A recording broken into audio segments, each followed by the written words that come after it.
An affair that caused a political scandal, forbidden love, resented for her success, a jealous husband and a failed marriage.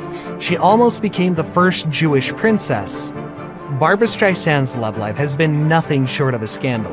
Stay tuned, juicers, because we're going to take a deep dive into Barbra's search for love and how it caused an international uproar.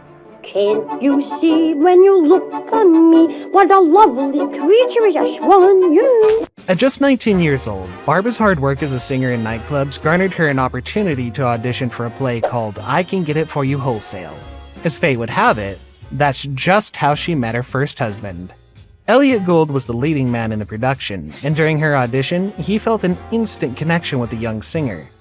He was completely struck by her presence, sharing, "And she's presenting herself just like how I think and feel about me." Barbra asked the casting director to call her with the news from her audition and gave out her number, and Elliot knew exactly what he had to do. Streisand announced her phone number and she said, "Would somebody call me?" I remembered her number and I called her. It didn't take very long for the young pair to spark up a relationship, and soon they were living together. The 1962 show on which they met up went on to become a huge success, which was a great help forward for both Elliot and Barbra. They became a beloved celebrity couple, and Gould didn't hold back when it came to gushing over how happy he was with Streisand. "The happiest memories I have of Barbra are when we were living together before we were married." The couple married in 1963, and Barbra gave birth to their son, Jason, 3 years later. Unfortunately, their marital bliss was short-lived, and it was rumored that their relationship was already on shaking ground around the time that they had their son. Initially, when they had first met, they were both in the same place in their careers, but it seemed that the world fell more in love with Barbra than it did with Elliot. I'm always surprised when I see how many albums I've made, and I think, really? I mean, have I been around this long? She was the brighter star of the couple, and her career quickly skyrocketed, leaving her husband behind. Rather than being referred to as Mr. Gould, he was often called Mr. Streisand instead, and he didn't like that her success was overshadowing his. The actor wasn't shy about sharing his thoughts about his wife's success. He explained during an interview that it was difficult to be married to someone who was married to their success. So, unable to live under his wife's shadow anymore, Barbra and Elliot separated in 1969 and eventually divorced in 1971. Reflecting back on their relationship in a 2020 interview, Gould shared, "We didn't grow together, and the reason for that was because she became more important than us." Despite coming off as a seemingly jealous and resentful husband, he also shared that he understood that they were both very young when they met and got married, and they went as far as they could together. However, Barbra's rising stardom might not have been the only reason the couple parted ways. There were rumors that their divorce might have been caused by Streisand's rumored affair with Funny Girl co-star and Egyptian actor Omar Sharif. The actress won an Oscar for starring in the 1968 film, but as it turns out, that wasn't the only reason the movie garnered a lot of international attention. I am softer to the touch. It's a feeling you not feeling very much. During the making of Funny Girl in the late 60s, Barbra and Omar's affair was no secret. In interviews, Sharif had admitted to wanting to change his life for Streisand, even willing to convert to Judaism, but not willing to move to New York. "I loved Barbra for 3 months," he admitted.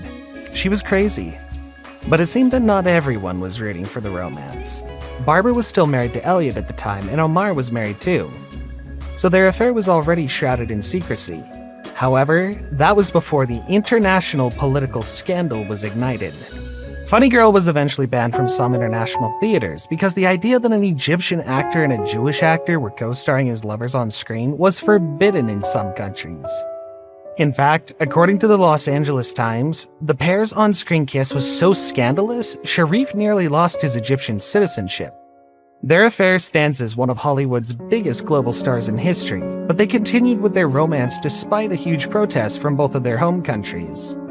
Let us not forget the wrath that a Jewish mother can have, and no doubt Barbra's mother was furious too. In June of 1967, the Israeli-Egyptian Six-Day War broke out, and in the midst of the huge political and military fallout, the photograph of Omar kissing Barbra was publicized all over the world. This infuriated both governments and the public. The backlash from the movie and their affair should not be underestimated.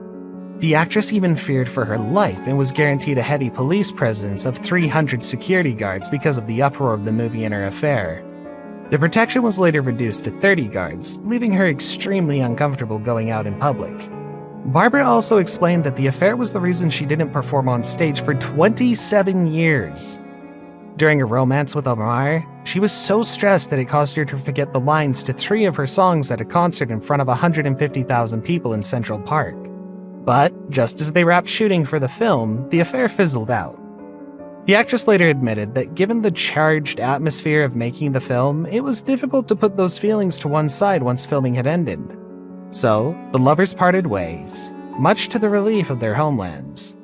Despite her very public affair, Barbra did not let it get in her way. In fact, following her divorce from Elliot, she had a string of romances linking her to some of the most powerful men in the world. One of them was even a royal, and it almost led to a picture-perfect fantasy. It was alleged that Barbra had been romantically involved with Prince Charles himself after his own public divorce from Princess Diana in 1992. Royal biographer Christopher Anderson shared that although the actress and Charles had met in 1974, it wasn't until 1994 that they had a secret rendezvous at the Bel Air Hotel that no one knows about. At a 2019 performance in London, Streisand seemed to poke fun at the rumors, telling the crowd, "If I had played my cards right, I could have been the first Jewish princess." Prince Charles wasn't the only powerful man reportedly in Barbra's life. The biographer also alleged in his book, Barbra, The Way She Is, that the singer possibly had a brief romantic relationship with the once leader of the free world, Bill Clinton. In fact, Bill still calls her his favorite singer.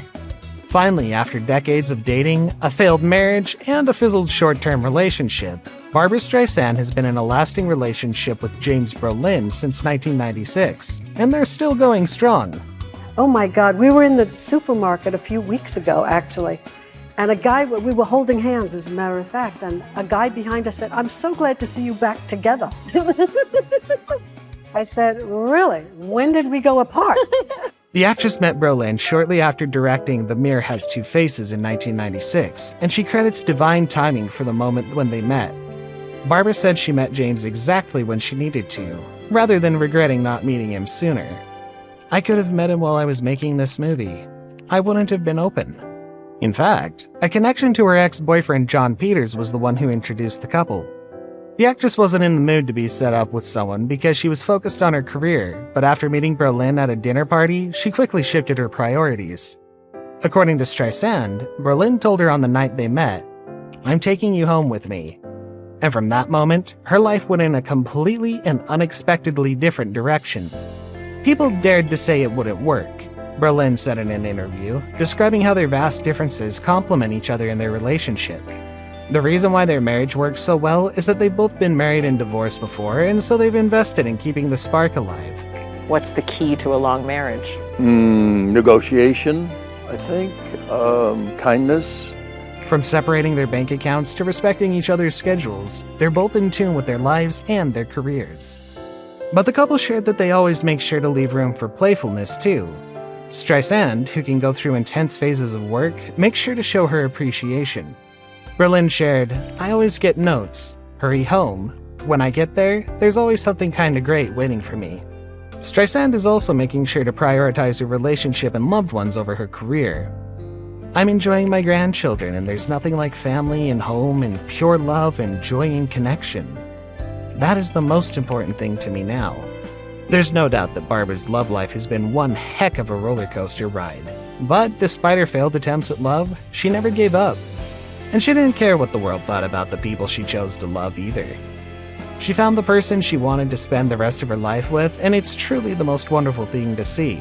We couldn't be happier for her.